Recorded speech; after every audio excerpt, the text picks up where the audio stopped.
Hi guys, it's Ben from Heirloom Pianos here. A quick update on the action mechanism that we videoed a couple of weeks ago.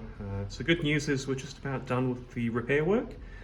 As you can see, it's pretty obvious that we've replaced all of the bridle tapes. So these are the little tapes that connect the weapons to the bottom of the hammer assembly.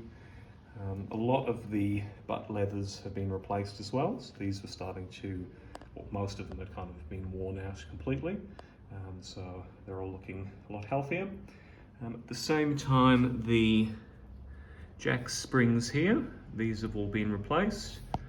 The old ones are at a point where they weren't working anymore. So there's a little bit more return with the jacks, which is nice.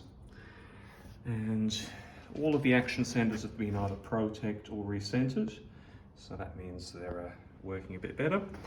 If we look on the other side of the mechanism, you'll see that we've replaced all of the butt springs. So these little springs here, basically that allows the hammer to return properly once you get to escapement. A lot of these are starting to fail. Metal fatigue is fairly common in older mechanisms. And the other thing we've done is just replace or reshape the hammers. So they're all looking, zoom this in properly, they're all looking a lot less worn than they were previously.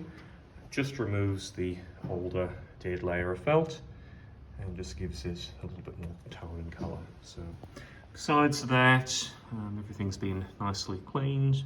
For obvious reasons, everything's been numbered so that we don't swap things up. But that's pretty much ready to go.